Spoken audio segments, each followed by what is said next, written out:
Hi guys, very warm welcome to all of you. आज की जो स्टोरी है ये एक हॉन्टेड स्टोरी है, बट इंटरेस्टिंग है। आई होप आपको अच्छी लगेगी। तो इस स्टोरी का नाम है इंडिगो और इसको लिखा है सत्यजीत रे ने। अब इस स्टोरी किसके ऊपर है? स्टोरी में एक लड़का है जिसका नाम है अनिरुद्ध बोस। ठीक है, ये स्टोरी बेस्ड है कैलकाटा के अराउंड। तो ये अनिरुद्ध जो बोस है ये 29 ईयर्स ओल्ड है और बैचलर है। अब होता क्या, ये कैलकाटा में रहता था, अच्छी जॉब थी इसकी, ठीक है, अच्छी सैलरी थी। और ये इसको पसंद था कि जब छुट्टी मिलती थी इसको तो ये कैलकाटा से दूर थोड़ी ऐसी जगह जाता था जहाँ पे जो नेचर है वो बहुत अच्छा हो, थोड़ा खुला आसमान हो और थोड़ा ग्रीनरी हो, थोड़ा जंगल टाइप के हों। ठीक है, तो जैसे आउटस्कर्ट्स होते हैं, सिटी के जो आउटस्कर्ट्स होते हैं जहाँ पे नेचर आपको बहुत ज़्यादा दिखाई देता है। ठीक है, मतलब इसको ऐसी जगह पसंद थी कि जहाँ पे जंगल हो, जहाँ पे खुला आसमान हो, जहाँ पहाड़ हो, जहाँ नदियाँ हो। तो नेचर लवर इंसान है। तो ये वीकेंड पे या जब भी इसको छुट्टी मिलती थी तो शहर से दूर ये ऐसी जगहों पे जाता था। तो अब एक दिन क्या होता है कि इसको इसके एक फ्रेंड का, जो उसका पुराना फ्रेंड था, स्कूल टाइम का फ्रेंड है जिसका नाम था प्रमोद। तो प्रमोद एक लेटर लिखता है। ठीक है, और जो प्रमोद है वो रहता था डुमका में। डुमका एक सिटी है झारखंड में। ठीक है, तो अराउंड अगर आप डिस्टेंस देखेंगे तो 200 माइल का डिफरेंस है कैलकाटा से, और डुमका में 200 माइल का डिफरेंस है। और अगर कार से जाता है आदमी तो 6 घंटे का सफ़र लगता है। तो वो इनवाइट करता है अनिरुद्ध को कि तुम आ जाओ, थोड़ा सा हम लोग यहाँ से कहीं घूमने निकलेंगे, हम भी कुछ नेचर वगैरह एक्सप्लोर करते हैं। तो उसको उसका आइडिया ठीक लगता है, तो वो कहता है ठीक है मैं आता हूँ मिलने के लिए आपसे। तो डिसाइड करता है कि मैं छुट्टी वाले दिन निकलूँगा। तो 6 किलोमीटर का रन है। उसके पास कार होती है अपनी, अनिरुद्ध के पास, और एम्बेसडर कार है। ठीक है, एम्बेसडर कार थी। तो अब जिस दिन जाना होता है वो सुबह सुबह तैयार हो जाता है अराउंड 10 बजे के आसपास, ताकि उसको लगता था कि शाम होने से पहले पहले वो डुमका पहुंच जाए। अब जाना होता है लेकिन वहाँ पे उसके एक फ़ादर के पुराने फ्रेंड होते हैं, वो आ जाते हैं। तो पुराने फ्रेंड है, फादर के हैं, तो ऑब्वियसली एल्डरली भी हैं। तो उसको बैठना होता है वहाँ, चाय वाय बना के उनको पिलाता है, सर्व करता है। एक आध घंटा फिर बातचीत भी होती है। तो 1 घंटा वहाँ चला जाता है। फिर वो जाने वाला होता है तो वहाँ पे एक वहीं पे रहने वाले एक व्यक्ति होते हैं, इनका नाम था भोला बाबू। भोला बाबू आते हैं, वो उसको बोलते हैं अनिरुद्ध को कि तुम कहाँ जा रहे हो आज इतनी सुबह सुबह। तो वो कहता है कि जी मैं अपने फ्रेंड से मिलने जा रहा हूँ डुमका शहर। तो वो कहते हैं वो तो दूर है यहाँ से, 200 माइल का डिफरेंस है और तुम्हें 6 घंटे के आसपास लगेंगे। वो कहते हैं हाँ जी लगेंगे, 6 घंटे लगेंगे। तो तो भोला बाबू कहते हैं एक काम करो, एक ड्राइवर को ले जाओ, अकेले मत जाओ। तो वो कहता है नहीं नहीं, मैं पहले भी जा चुका हूँ और मैं एक्सपर्ट हूँ ड्राइविंग में, बहुत अच्छी ड्राइविंग मुझे आती है, आप टेंशन ना लीजिए, मैं आराम से चला जाऊँगा। तो भोला बाबू कहते हैं देख लीजिए, मेरी तो आपको यही सलाह है कि आप किसी ड्राइवर को लेकर जाइए, अकेले ना जाइए।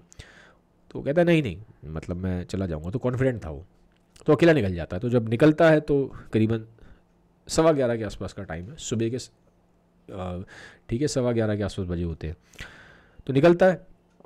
अब जैसे ही थोड़ा आगे जाता है, शहर क्रॉस करता है, तो नेचर आ जाता है पूरा। ठीक है, तो खुश होता है बड़ा, खुली खुली सड़कें हैं, खुला आसमान है, तो देख के ही इज़ वेरी हैप्पी। लेकिन थोड़ा आगे जाता है तो देखता है कि ना थोड़ा जो तूफ़ान वाला वो हो गया है मौसम, कि थोड़ा तूफ़ान सा आने वाला है। ठीक है, तो ऊपर भी जो आसमान है वो चेंज होना शुरू हो जाता है, थोड़ा तूफ़ान वाला मौसम हो जाता है। तो कहता है, उसको पहले तो ठीक लगता है कि होगा तो ठीक है, हल्की हल्की बारिश होगी, चले जाएंगे, अच्छा लगेगा। लेकिन जो तूफ़ान होता है ना बहुत तेज़ होता है, वो काफ़ी तेज़ आता है। जो उसकी एक्सपेक्टेशन थी, जो उसकी उम्मीद थी, उससे बहुत ज़्यादा तेज़ था। तो अब ऐसी जगह पे जा रहा है वो, और तूफ़ान आ गया बहुत तेज़, एकदम अंधेरा सा हो जाता है। अंधेरा हो जाता है तो बिजली भी बहुत कड़कती है। तो थोड़ा ऑब्वियसली अगर आप ऐसी जगह पे जा रहे हैं, एकदम खुला रास्ता है और बिजली कड़क रही है, तो आदमी को डर भी लगता है कहीं बिजली उसकी गाड़ी पे ही ना गिर जाए। तो थोड़ा सा डर भी लगता है, और मौसम भी ऐसा हो गया है, थोड़ा अंधेरा अंधेरा सा हो रहा है और बिजली कड़क रही है और बारिश भी फिर तेज़ हो जाती है। तो चलता जाता है तो कोई दिक्कत नहीं होती। लेकिन एक टाइम पे ना उसकी गाड़ी पंचर हो जाती है। अब गाड़ी पंचर होती है तो गाड़ी लगाना जानता था, तो गाड़ी लगा लेता है, पंचर लगा लेता है। लेकिन वो रास्ता भटक जाता है। तो उसको लगता है कि मैं पहुंचने वाला हूँ।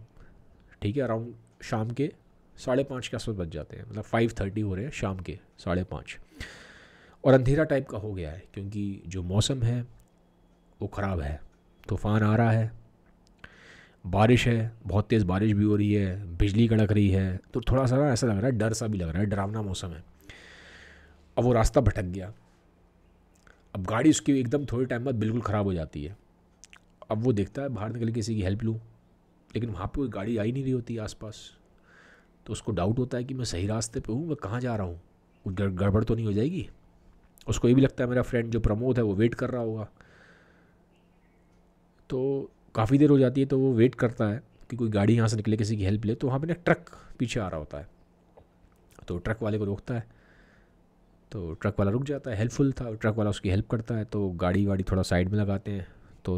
तो वो ट्रक वाला बताता है कि ये गाड़ी की जो थोड़ी अभी आपकी हालत है ये थोड़ी ख़राब ज़्यादा है, इतनी जल्दी ठीक नहीं होगी, आपको किसी को दिखाना पड़ेगा, ठीक, किसी कार रिपेयर वाले को दिखाना पड़ेगा, ऐसे ठीक नहीं होगा। और आप गलत, वो बताता है आप गलत रास्ते पे आ गए, जो आपको जाना है ना डुमका, वो इस रास्ते पे नहीं पड़ता, आपको पीछे वापस जाना पड़ेगा, वहाँ से आपको फिर वो लेना पड़ेगा, आपने गलत टर्न ले लिया है, तो ये तो रास्ता ही कहीं और जा रहा है, बिल्कुल डेड एंड है, आप कहाँ जा रहे हो। तो उसको समझ में आता है, तो रास्ता गलत पकड़ लिया, गाड़ी हो गई ख़राब। और टाइम भी मैंने बोला मौसम वैसे ही बहुत ख़राब था, उस टाइम तो कोई था भी नहीं आसपास, कहाँ जाता वो कार रिपेयर कराने, और रात का टाइम हो रहा है। अब उसको टेंशन होती है मैं सोऊंगा कहाँ, रात कैसे निकालूंगा यहाँ पे, अगल बगल में कुछ है नहीं, बिल्कुल एकदम खुले, समझ लो खुले खेत ही खेत थे।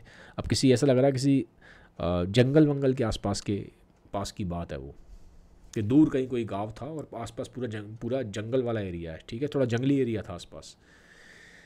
तो उसको लगता है ये मैं कहाँ गया, थोड़ा डर भी रहा है, अब अकेला भी है, और जो ट्रक वाला है वो भी चला जाता है, गाड़ी ख़राब है। तो सोच रहा होता है, इतने में उसको दूर ना, ठीक है, एक बहुत पेड़ ही पेड़ है चारों तरफ उस एरिया में, रात का टाइम है, बिजली कड़क रही है, तूफ़ान आ रखा है। उसको दूर एक घर दिखाई देता है, झोपड़ी सी होती है, घर क्या होता है, झोपड़ी सी होती है, उसमें से लाइट निकल रही होती है। तो कहता है चलो यहाँ चलते हैं, वहाँ चला जाता है। डर भी है उसके अंदर, डर भी लग रहा है, ऐसे आप भी सोचिए ना, कहीं फंस जाए तो कहाँ चला जाएगा, डर लगता है उसको अकेले जाने में। अब गाड़ी तो ख़राब है, तो गाड़ी को लॉक करता है और पैदल चल देता है। हाथ में उसने एक लालटेन पकड़ी हुई है, हाथ में लालटेन होती है उसके, तो लालटेन लेके आया था अपने साथ वो इमरजेंसी कंडीशन के लिए, तो लालटेन पकड़ के चला जाता है। अब जाता है, आगे चलता है, थोड़ा खेत वगैरह क्रॉस करके जाता है, तो वहाँ पे फिर पूरा चारों तरफ पेड़ ही पेड़ है, वहाँ झोपड़ी होती है, तो वहाँ जाके फिर वो लालटेन लेके उस घर झोपड़ी के आगे खड़ा हो जाता है और फिर आवाज़ देता है, कोई है, कोई है, आवाज़ दे रहा है। तो इतने में अंदर से एक आदमी निकलता है, उस आदमी का नाम था सुखन राम, सुखन राम करके नाम है उस व्यक्ति का। तो वो बाहर निकलता है, वो कहता है हाँ जी क्या हुआ। और वो आदमी जो है उसकी बिल्ड काफ़ी अच्छी है, ठीक है, तगड़ा सा आदमी है। कहता है क्या हुआ, कहता है कि भाई साहब मैं देखिए मैं यहाँ फंस गया हूँ, मेरी गाड़ी ख़राब हो गई है और मेरे पास कोई वो नहीं है अब चारा, तो क्या मैं यहाँ रात को ही रुक सकता हूँ। अब वो अच्छा आदमी था सुखन राम, तो कहता है कि हाँ आप रुक सकते हैं, इस सामने बंगला है, आप इस बंगले में रुक जाइए। बहुत बड़ा बंगला था, और वो कहता है मैं इस बंगले का चौकीदार हूँ, मैं तो सामने झोपड़ी में रहता हूँ, झोपड़ी के सामने मेरा बहुत बड़ा बंगला है, एक्चुअली मेरा बंगला तो खैर नहीं है, मतलब ये बंगला है, मैं इस बंगले का चौकीदार हूँ और इस बंगले में कोई रहता नहीं है। तो कहता है पहले कभी यहाँ पे कोई अंग्रेज बाबू रहा करते थे, लेकिन अब ये बंगला पूरा खाली पड़ा है और मैं यहाँ पे चौकीदारी करता हूँ, सामने झोपड़ी है, मैं यहाँ रहता हूँ। तो कहता है ठीक है। तो वो कहता है ठीक है, आप खाना भी खा लीजिए, डिनर कर लीजिए। तो डिनर विनर होता है अच्छा, मतलब प्रॉपर वो दाल वाल खा के, दाल रोटी वगैरह खा के डिनर हो जाता है। तो 10:30 का टाइम होता है, रात के 10:30 बज गए हैं। तो सुखन राम कहता है कि आप इसमें बंगला है, आराम से सो जाइए, कोई टेंशन नहीं है। तो वो कहता है बेड वगैरह है, वो पूछता है, अनिरुद्ध पूछता है बेड है इसमें बंगले में। तो कहता है बेड तो है, मतलब चारपाई है, और लेकिन ये सब नहीं है, बेडिंग नहीं है, बेडिंग मतलब उसमें कोई तकिया नहीं है, चादर नहीं है, ठीक है, तो ये सब आपको लेके जाना पड़ेगा। तो कहता है नहीं नहीं मैं लेके आया हूँ, मैं तकिया चादर गद्दे वगैरह सब मेरे पास हैं, मैं लेके आया हूँ। कहता है फिर कोई दिक्कत ही नहीं है, चारपाई पे आप बिछा लीजिएगा, आराम से जाके सो जाइए। तो एक चीज़ पूछता है अनिरुद्ध कि भाई एक बात बताओ, ये कहीं ऐसा तो नहीं है ये हॉन्टेड हो बंगला, कुछ गड़बड़ तो नहीं है इसमें बंगले में, ठीक तो है ना बंगला। तो कहता है अरे साहब कैसी बात कर रहे हो आप, पहले भी यहाँ बहुत लोग आए हैं, बहुत लोग यहाँ पे रुके हैं, सो के गए हैं, आप ऐसी टेंशन लिए जा रहे हो, कुछ नहीं होगा, मैं हूँ, कुछ दिक्कत तो मुझे आवाज़ दे देना आप, वैसे कुछ होगा नहीं आपको, टेंशन ना लो, मैं भी तो रहता हूँ यहाँ, कोई दिक्कत नहीं, आराम से जाओ, सो जाओ। अब उसके पास लालटेन है और अपना वो गद्दा तकिया और ये सब चद्दर वद्दर लेके है, अंदर चला जाता है। जाके वहाँ देखता है चारपाई सी बिछी हुई है, बड़ा सा एक रूम है, बहुत बड़ा रूम है, और वो देख के लग भी रहा था कि वो अंग्रेज़ों के ज़माने का बंगलो बना हुआ है, और बड़ा सा कोई रूम है। तो वहाँ जाके वो चारपाई होती है, चारपाई पे जाके वो गद्दा वद्दा बिछाता है अपना, चादर वगैरह, और लेट जाता है, सो जाता है, सोने की कोशिश करता है एक्चुअल में। अब वैसे उसको नींद आती नहीं है लाइट जला के, लेकिन अब क्या करे, थोड़ा आदमी को डर भी लगता है अंदर से, तो वो लालटेन जली रहने देता है। नहीं तो घर में वो अपने बिल्कुल अंधेरे में सोता था, तो लालटेन जली रहने देता है और सोने की कोशिश करता है। अब थोड़ी देर हुए थे, उसको आँख लग जाती है, थोड़ी देर हुई थी, थोड़ी देर बाद ना उसको दिखाई देता है कि जो दरवाज़ा है उसका बंगलो, उसके कमरे का, उस कमरे के दरवाजे पे कोई, जैसे कोई डॉग होता है ना, कोई डॉग स्क्रैच कर रहा है, ऐसे पंजे मार रहा है डॉग। तो उसे लगता है ये डॉग यहाँ पे कैसे आ सकता है कोई। अब वो जो डॉग भी था वो स्ट्रीट डॉग नहीं था, कोई स्ट्रीट डॉग नहीं है, वो हाउंड डॉग था। क्यों? क्योंकि अनिरुद्ध के पड़ोस में जहाँ वो रहता था कैलकाटा में, वहाँ पे एक हाउंड डॉग था। तो वो हाउंड डॉग के पंजों को और हाउंड डॉग कैसे बार्क करता है इसको समझता था। तो उसको जो आवाज़ आती है ना बाहर से, एक डॉग के बार्क करने की आवाज़ आती है, एक डॉग बार्क कर रहा है और दरवाजे पे ऐसे पंजे मार रहा है, तो अनिरुद्ध समझ जाता है ये कोई स्ट्रीट डॉग नहीं है, ये कोई हाउंड डॉग है, क्योंकि जो बार्किंग की वॉइस है उससे मालूम पड़ जाता है कि डॉग कौन है। तो कहता है तो हाउंड डॉग की आवाज़ है बार्क करने की, और ये जो पंजे मार रहा है तो हाउंड डॉग मार रहा है। पर सोचता है यहाँ पे हाउंड डॉग कहाँ से गया, हाउंड डॉग यहाँ कहाँ से आ सकता है, इसमें पूरा जंगल जैसा एरिया, यहाँ कहाँ से हाउंड डॉग आ जाएगा। तो सोचता है कि जरा मैं जाके दरवाज़ा खोल के देखता हूँ, क्योंकि दरवाज़ा अंदर से बंद था, कुंडी लगी हुई थी। कहता मैं जाके इसको दरवाजे को खोल के देखता हूँ कौन है। अब वो उठता है, उठने की कोशिश करता है, सो रहा था, तो देखता है घड़ी में, ऐसे टाइम देखता है कि टाइम कितना हो रहा है, तो घड़ी देखता है, कहता घड़ी है ही नहीं, घड़ी गायब हो गई। कहता है घड़ी कहाँ गई मेरी। फिर वो देखता है कि और सामान देखने की कोशिश करता है, कहता है अरे ये तो चीज़ें नहीं दिख रही उसको, आसपास बदला हुआ दिख रहा है सब। वो कहता है, उसको लगता है ये चोर आ गया के अंदर गया, मेरी घड़ी ले गया, ये ले गया, सामान ले गया। कहता है लेकिन चोर अंदर कैसे आएगा, दरवाज़ा तो बंद है, और खिड़की जो थी, खिड़की में से रोशनी पड़ रही होती है, मून की रोशनी आ रही होती है, और लेकिन वहाँ पे भी लोहे के वो लगे थे, जंगले लगे थे, ठीक है। तो कहता है लोहे की रॉड्स लगी हैं तो खिड़की से भी कोई नहीं आ सकता, दरवाज़ा बंद है, ताला लगा अंदर से, तो आ कैसे आएगा कोई अंदर, चोर तो नहीं है। देखता घड़ी गायब हो गई, सामान गायब हो रहा है उसका। फिर वो ना अपने चेहरे पे ऐसे हाथ लगाता है, और देखता चेहरा भी चेंज है उसका, चेहरा वैसा लग नहीं रहा उसका अपने जैसा, उसका फेस चेंज हो गया है। कहता है ये क्या चक्कर है। आवाज़ देखता है अपनी, वो देखता है आवाज़ भी मेरी नहीं है, आवाज़ उसको लगता है किसी अंग्रेज़ी बाबू की आवाज़ है, इंग्लिश मैन की आवाज़ है, एक्सेंट भी वही है बिल्कुल अंग्रेज़ों वाला। तो कहता है यार ऐसी अंग्रेज़ी तो मैंने बोली नहीं कभी इस एक्सेंट में, ना मेरी आवाज़ ऐसी है, सब चेंज कैसे हो रहा है, तो मैं कैसे चेंज हो रहा हूँ। उसको घबराहट होती है, क्या चक्कर है। अब क्या करता है, फिर अब थोड़े कपड़े देखता है। अब वो बनियान पहन के सोया था, ठीक है, वो वेस्ट पहन के सोया था, बनियान पहन के। वो देखता है अरे ये क्या चक्कर हो गया, ये तो मैं तो बनियान पहन के सोया था, बनियान तो गायब हो गई, और ये एक शर्ट आ गई मेरे ऊपर, उसने अब शर्ट पहनी हुई है, ठीक है। कहता है ये तो शर्ट कहाँ से आ गई मेरी ये जो मैं बनियान पहन के सोया था, बनियान गायब हो गई, और एक सिल्क की शर्ट पहनी हुई है, बड़ी चमकदार सी शर्ट है, सिल्क में वैसे भी चमक होती है, तो चमकदार सी शर्ट पहनी हुई है और बड़ी नई सी लग रही है पहनी हुई।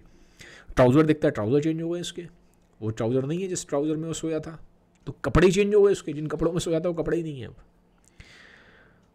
तो टेंशन हो जाती है उसको, ये क्या चक्कर है, तो कुछ अलग ही मामला है, कपड़े बदल गए, मेरी चेहरा बदल गया, मेरी आवाज़ बदल गई। अब इसके अंदर क्यूरोसिटी आती है कि मैं जाके फेस देख के आऊँ ना, क्योंकि भाई तो आवाज़ तो चेंज हो चुकी है उसकी, आवाज़ वो नहीं है उस बंदे की जो थी उसकी, एक अंग्रेजी बाबू जैसी आवाज़ निकल रही है, एक इंग्लिश मैन टाइप की आवाज़ निकल रही है, एक बहुत ही इंग्लिश मैन टाइप का एक्सेंट निकल रहा है उसका, कपड़े उसके चेंज हो चुके हैं पूरे, अब उसे लगता है, उसको अब ये फील तो हो जाता है, चेहरा वगैरह उसको हाथ वाथ लगाता है, कहता है चेहरा बाल वाल आदमी देखता है, पहचान जाता है ना कि आपका है कि नहीं, आपको एक सेंस होता है, एक फीलिंग होती है। कहता है चेहरा मेरा है नहीं है, चेहरा मेरा चेंज हो गया, मेरे बाल वाल सब बदल गए हैं, यही का चक्कर है। कहता है मैं देखूँ तो सही जरा शीशे में जाके कैसा लग रहा हूँ मैं। अब वो जाता है बाहर, बाहर क्या जाता है, वहीं पे एक रूम होता है साइड में एडजेसेंट वहाँ लगा हुआ उसी के रूम से, तो जाता है उसमें बाथरूम में जाता है। अब बाथरूम में वो शीशा ढूंढता है, शीशा मिले कहीं, शीशा उसको पहले बार तो मिलता नहीं है, तो बड़ी मुश्किल से शीशा मिलता है। अब शीशे में शक्ल दिखता है, अब शक्ल दिखता है तो हैरान हो जाता है, वो उसकी शक्ल नहीं थी, वो सच में एक इंग्लिश मैन की शक्ल थी, एक अंग्रेजी बाबू की शक्ल थी। वो देखता है कि जो उसकी नोज़ है वो थोड़ा शार्प हो गई है, जो लिप्स हैं वो थिन हो गए हैं, चिन थोड़ा सा नैरो हो गया है, और जो बाल हैं उसके वेवी हो गए हैं। तो कहता है चेहरा ही चेंज हो गया यार, ये तो मेरा चेहरा है ही नहीं, अंग्रेजी बाबू का चेहरा आ गया। अब वो देखता है कि ज़रा मैं थोड़ा देखूँ बाहर आवाज़ किस चीज़ की आई थी, वो जो हाउंड डॉग था वो कहाँ से आया। तो उसके अंदर डर है, एक अब डर पैदा होना शुरू हो जाता है, एक कपकपी छूटती है कि क्या हो रहा है ये। अब बाहर जाता है, दरवाज़ा खोलता है, तो बाहर जाके देखता है कुछ नहीं, मतलब उसे दिखाई नहीं देता। अब वापस आ रहा है कमरे में, तो एकदम से उसको ऐसा लगता है कि कोई चीज़ है जो उसको मजबूर कर रही है बैठने के लिए चेयर पे और कुछ लिखने के लिए। तो बैठ जाता है, वहाँ पे एक पेन पड़ा होता है और एक पेपर पड़ा होता है, वो लिखना शुरू कर देता है। और जब लिखता है तो डेट डालता है, अब इसका ये इंपॉर्टेंट है, जो डेट वो डालता है, इस डेट को ध्यान रखिएगा, 27 अप्रैल 1868। और वो बैठ गया है कमरे में, उसने पेन ले लिया है और लिखना शुरू करा है। जो डेट डाली है उसने, वो डाली है उसने, पहली डेट जो डाली है उसने लिखने के लिए 27 अप्रैल 1868। 1868, जबकि कहानी है 20th सेंचुरी की कहानी है, वो डाल रहा है 19th सेंचुरी की डेट। तो ऐसा होता है कि जब आप कहानी आज लिख रहे हैं और पीछे हिस्ट्री की डेट थोड़ा डालेगा आदमी, आज कहानी लिख रहा है तो आज की डालेगा ना डेट, पुरानी डेट डालता है वो। कितनी पुरानी ये नहीं पता, लेकिन पुरानी है, 1868 है, ठीक है, तो बहुत पुरानी डेट थी। लिखना शुरू करता है, अब लिखता क्या है उसमें, वो ही लिखता है कि यहाँ पे बहुत मलेरिया फैला हुआ है, इस एरिया में मलेरिया फैला हुआ है और मेरे सारे दोस्त इस एरिया को छोड़ के चले गए हैं, लेकिन मैं इंडिगो, ठीक है, इंडिगो के बिज़नेस के लालच के चक्कर में यहाँ रुका हुआ हूँ। ये उसने वहाँ लिखा। इंडिगो क्या होता है, इंडिगो एक डाई होती है, नीले से रंग की डाई होती है, ठीक है। तो उस टाइम पे जब ब्रिटिशर्स इंडिया में थे तो वहाँ पे इंडिगो का प्लांटेशन हुआ करता था, ठीक है। तो जिसकी वजह से इंडिगो रिवोल्ट भी हुआ है, क्योंकि बहुत एक्सप्लॉयटेशन हुआ है उस टाइम पे, वहाँ पे जो फार्मर्स थे उनके साथ बहुत एक्सप्लॉयटेशन हुआ था। तो इसलिए वो वहाँ पे आप देखेंगे जब वो लेटर लिखता है तो ये लिखता है कि वो उसमें लेटर में लिख रहा है कि हाँ मेरे सारे दोस्त यहाँ से चले गए हैं क्योंकि यहाँ मलेरिया फैल गया है, लेकिन क्योंकि इंडिगो के बिज़नेस का मुझे लालच था, उस चक्कर में, पैसे के चक्कर में मैं रुक गया। अब वो कह रहा है मेरे पास पॉसिबल नहीं है कि मैं वहाँ से जा पाऊँ, और यहाँ की जो लोकल पॉपुलेशन है, यहाँ के जो लोकल लोग हैं जिनसे मैंने बिज़नेस करवाया है इंडिगो का, जिनसे मैंने ज़बरदस्ती खेती करवाई इंडिगो की, ठीक है, जिनको मैंने एक्सप्लॉइट किया इंडिगो की फार्मिंग के लिए, वो मेरे अगेंस्ट हैं, वो मेरे बारे में अच्छा नहीं सोचते, ठीक है। तो अब मुझे लगता है कि मैं बच नहीं पाऊँगा। तो अब मुझे टेंशन भी हो रही है कि रॉक्स का क्या होगा। रॉक्स उसका डॉग था, ठीक है, और वो हाउंड डॉग था। वो लिखता है कि मेरे रॉक्स, मेरे हाउंड डॉग का क्या होगा, मुझे इसकी भी टेंशन है। तो बस ये लिख के वो उसको लेटर को वहाँ पे बंद कर देता है। अब ये लेटर लिख रहा है वो। अब उसके बाद लेटर लिखने के बाद उठता है, वापस जाता है, फिर वो आवाज़ देता है रॉक्स रॉक्स करके। तो बाहर निकलता है, वरांडे में आता है, वो दरवाज़ा खुलता है बंगले के, वरांडे में आता है, बड़ा सा एक वरांडा है, लॉन टाइप का है। तो वहाँ पे एक डॉग है, हाउंड डॉग, उसका नाम रॉक्स है। तो जैसे ही रॉक्स देखता है उसको तो उसकी तरफ भागता है, जैसे एक डॉग अपने मास्टर को देखता है तो दौड़ता है। अब इसके हाथ में रिवॉल्वर होती है, ये रिवॉल्वर लेके उठाता, जहाँ पे लिख रहा था ना उसकी नीचे ही एक दराज थी जहाँ से उसने वो निकाला रिवॉल्वर, और रिवॉल्वर लेके गया था। तो जैसे ही रॉक्स जो उसका डॉग है उसकी तरफ आता है, वो उसको शूट कर देता है, अपने डॉग हाउंड को, रॉक्स को। शूट करने के बाद बाथरूम में आ जाता है, बैठ जाता है, और वो सोचता है कि अब मैं भी नहीं बचूंगा, क्योंकि वहाँ पास से ना बड़ी आवाज़ें आ रही होती हैं, उस एरिया से काफ़ी नॉइज़ आ रहा होता है। तो उसको लगता है कि यहाँ के अब जो लोकल लोग हैं जो मुझसे नाखुश हैं क्योंकि मैंने उनको एक्सप्लॉइट किया, इंडिगो फार्मिंग जब करवाई मैंने उनसे, अब ये लोग मुझे भी नहीं छोड़ेंगे, क्योंकि रिवोल्ट हुआ था, इंडिगो रिवोल्ट हुआ था। तो आता है, कहता है मेरे दोस्त सारे चले गए हैं, मैं अकेला हूँ, और मैंने डॉग को भी मार दिया, मुझे उसकी टेंशन थी, मैंने उसको मार दिया। तो अब वो अपने कान पे, अपने कन पट्टी पे, ठीक है, तो सिर पे अपने बंदूक लगाता है। अब यहीं पे जो कहानी है एकदम से चेंज लेती है। चेंज कैसे लेती है कि नींद खुल जाती है। नींद किसकी खुलती है? अनिरुद्ध की। अनिरुद्ध सपना देख रहा था, अनिरुद्ध ने सब चीज़ें सपने में देखी, सब सपना था,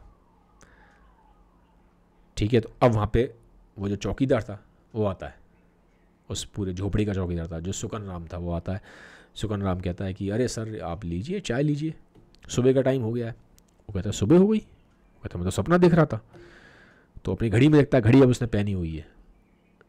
वो जो सब चीज़ें रात को जो उसको अलग अलग दिखाई दे रही थी, पूरा रूम अलग दिखाई दे रहा था, ठीक है, सपने में उसको रूम ऐसा दिखाई दे रहा था जैसे बिल्कुल नया है, उसी टाइम का है, लेकिन जब सुबह उसने देखा तो फिर वैसे ही वही पुराना दिखाई दिया। तो सुबह के 6:30 बजे सुखन राम आ गया है। सुखन राम उसको कहता है चाय पीजिए सर, ठीक है। तो घड़ी में टाइम दिखता है सुबह के 6:30 बजे। तो पूछता है आज डेट कितनी है? तो वो कहता है सर कल 27 अप्रैल थी, आज 28 अप्रैल है। तो 27 अप्रैल वही डेट थी जो उसने लेटर में कहानी में लिख रहा था, तो 27 अप्रैल डेट डाली थी। तो वो कल रात जो सपना देखा था 27 अप्रैल का सपना था, सब वो बताता है सुखन राम, कल 27 अप्रैल थी, आज 28 अप्रैल है। और ये भी मालूम पड़ता है उसको कि इस जगह पे जो अंग्रेजी बाबू रहता था, कल उसकी 100वीं डेथ एनिवर्सरी थी। कल रात को उसकी 100वीं डेथ एनिवर्सरी थी, 100 साल हो चुके थे उसको मरे हुए। तो सुखन राम कहता है कि उसकी कल 100वीं डेथ एनिवर्सरी थी अंग्रेजी बाबू की। तो कहता है कि अब यहाँ से थोड़ा दूर यहाँ पे एक कार रिपेयरिंग वाला है, आप जाके अपनी गाड़ी ठीक करा सकते हैं। फिर कुछ नहीं, फिर जो अनिरुद्ध होता है वहाँ से तैयार होता है सुबह और चला जाता है। अब अनिरुद्ध सोचता है ना रास्ते में बाद में कि जो मैंने सपना देखा, इसके बारे में अगर मैं किसी को बताऊंगा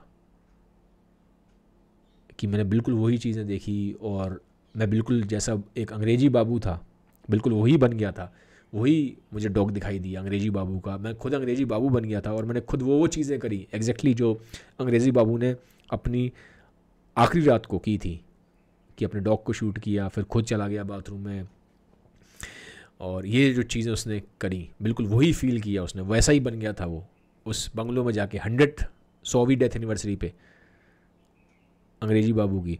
तो लोग विश्वास नहीं करेंगे, लोग कहेंगे ऐसे कैसे हो सकता है, बट ऐसा हुआ था, ठीक है। तो अनिरुद्ध ने वो चीज़ फील की थी। तो बस यही सोचते हुए वो सोचता है कि मैं बताऊं लोगों को कि नहीं बताऊं, लोग विश्वास करेंगे ही नहीं, ठीक है। तो यहाँ पे कहानी एंड होती है। तो मैंने आपको एक ब्रीफ ओवरव्यू दे दिया है। आई होप जब अब आप इस स्टोरी को पढ़ेंगे अपने बुक में से, ठीक है, तो आपको चीज़ें ओवरऑल बेटर समझ में आएंगी, ठीक है, आप कनेक्ट कर पाएंगे स्टोरी से, ठीक है। तो अगर मेरी कहानी अच्छी लगती है, स्टोरी टेलिंग पसंद है आपको, तो काइंडली इसको सबके साथ शेयर कर दीजिएगा। Have a nice day, bye bye, take care.